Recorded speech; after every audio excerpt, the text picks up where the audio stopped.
In this video in our 98365 MTA study, I want to take a look at remote administration tools.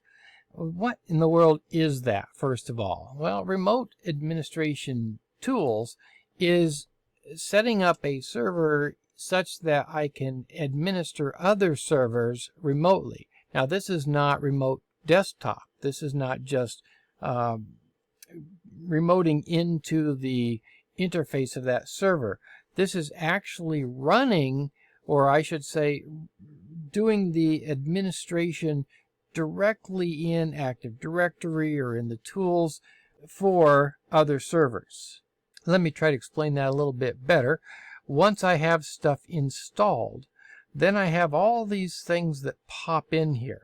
And if I want to run one of these items over here, but I want to run it on another server, that's what Remote Administration Toolkit will do for me. So let's take a look at how we would set that up. Okay, I'm going to open my server and I'm going to, this is a feature that we're going to install. So I'm going to click to install roles and features.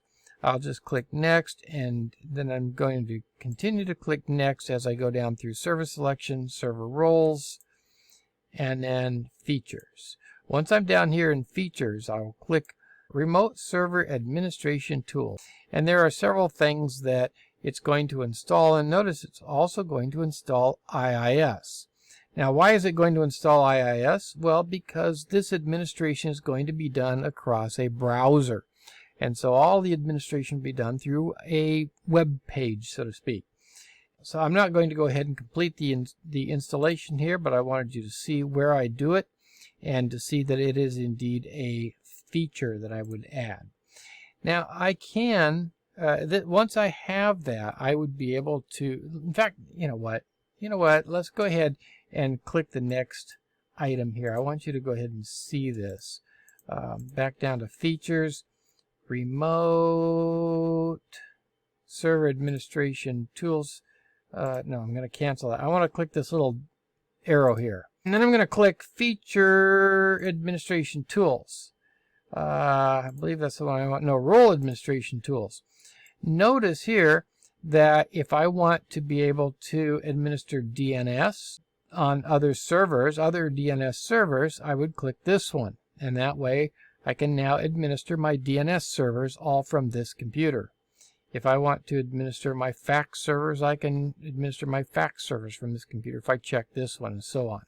Those are the roles. Here are the features. So this just allows me to pick and choose what things I want to be able to administer remotely. Well, why not just turn them all on? Well, that would be bad security. We only want limited access. We only want as much access as we absolutely need. That's a good security rule overall in all of security.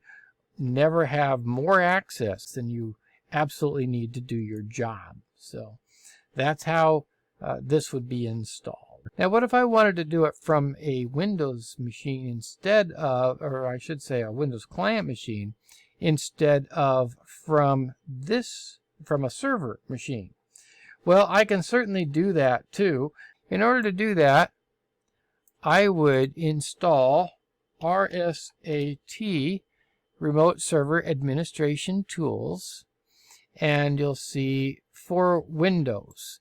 And I could download that on this Microsoft site. Here it is, Remote Server Administration Tools for Windows 10. I could download that and install it on a Windows 10 machine, and now I can remotely administer my servers from this Windows 10 machine as well.